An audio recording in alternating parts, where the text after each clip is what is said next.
The last message. Welcome to tonight's story. This is the last message. It was exactly 11:57 p.m. Rain tapped softly against the window. Aarav sat alone in his apartment, scrolling through his phone. The blue glow from the screen illuminated his tired face. Everything felt normal. Until a notification appeared, an encrypted message from an unknown number. Aarav frowned. He opened it. The message contained only one sentence. "Don't open the package. They are already at the door." Silence. Aarav's heart skipped a beat. He lived on the 12th floor, inside a secure apartment building. No one should have been outside his door. He checked the timestamp. 11:56 p.m. The message had been sent 1 minute earlier, yet his phone had only just received it. He slowly looked toward the front door. Nothing. Only the steady rhythm of rain against the glass. Then, a sound, a soft, deliberate thud from the hallway. Aarav stopped breathing. His legs felt heavy. Every instinct told him, don't move, but curiosity won, slowly. He stepped toward the peephole. Every step echoed through the apartment. His hand trembled as it reached the door. He leaned forward and looked outside. Nothing. The hallway was empty. Only the pale yellow light stretching across the silent corridor. Aarav let out a shaky breath. Maybe it really was just a prank. Then, buzz.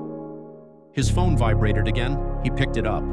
The security camera app had opened by itself. The live feed showed the street below. Heavy rain, empty sidewalks. Then, he saw someone. A lone figure, standing perfectly still, directly beneath the streetlight.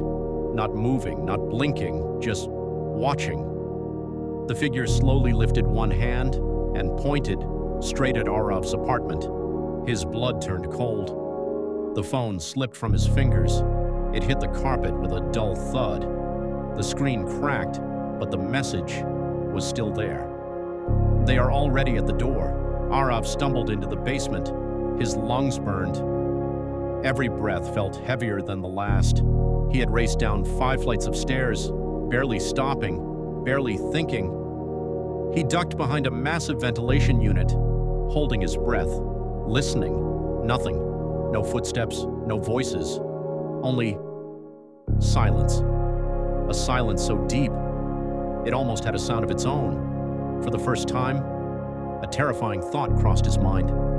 Maybe none of this was random. Maybe the message was never just a warning. Maybe it was an invitation into something much larger, something that had already begun long before tonight. His mind drifted back over the last month. There were gaps, entire hours. He couldn't remember, days that felt blurred together, as if he had been sleepwalking through his own life. He remembered strange emails, messages he never understood, emails that somehow disappeared before he could read them again. Slowly, he reached into his coat pocket. His fingers touched something cold, metal. He pulled it out. A small, rectangular thumb drive. It felt unfamiliar, heavy.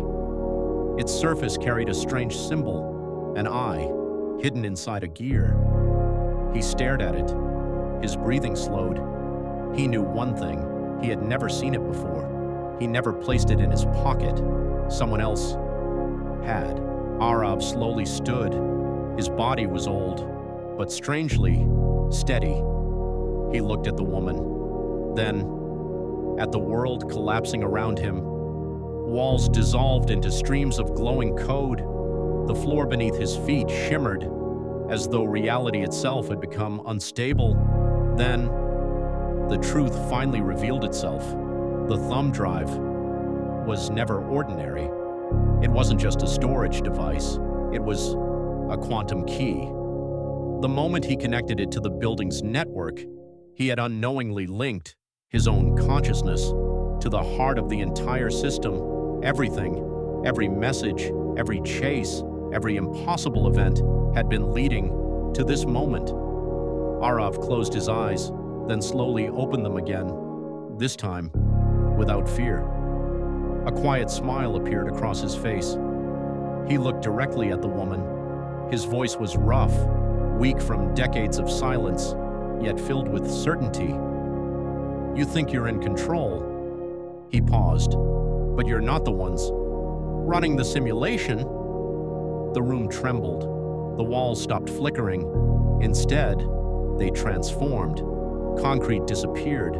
Darkness vanished. A vast ocean of light stretched endlessly in every direction. Streams of glowing data flowed like rivers through space.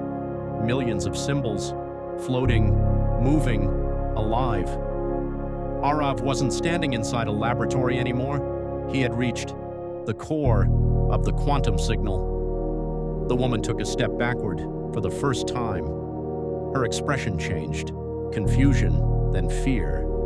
Her face began breaking apart into glowing geometric fragments.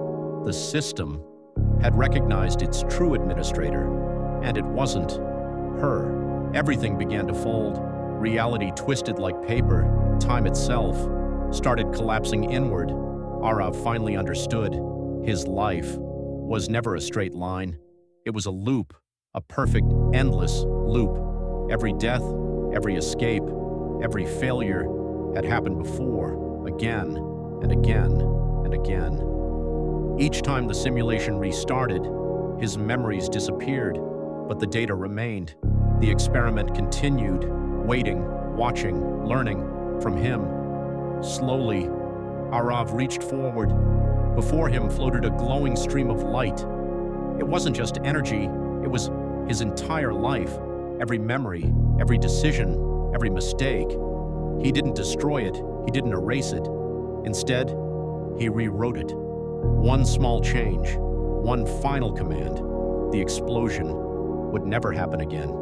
Instead, the people controlling the simulation would become trapped, locked inside their own endless moment, unable to reset the system, unable to begin another cycle. For the first time, the prison had new prisoners. Silence. Then, a single drop of rain. Aarav opened his eyes. The cold laboratory was gone. The endless streams of light had vanished. He was back, his bedroom, the familiar sound of rain against the window, the soft blue glow of his phone, the digital clock, 11:57 p.m. Everything, exactly as it had begun. Then, buzz. His phone vibrated, the same unknown number, the same encrypted message. For a brief moment, he simply stared at it. This time, he didn't panic. He didn't freeze. He didn't rush toward the door. He didn't open the security camera. He simply smiled, quietly, almost peacefully. He picked up the phone, deleted the message, and placed it face down on the table. Without another thought, he walked toward the window. His hand rested on the handle. He slowly opened it. Cool night air rushed into the room. Rain touched his face, cold, fresh, real. For the first time, in what felt like an eternity, he wasn't afraid of the darkness. He wasn't afraid of whoever might be standing beyond it, because the simulation was over. The fear was over. The endless loop was finally broken. Aarav closed his eyes, took one deep breath, and stepped forward into the life that truly belonged to him. The end.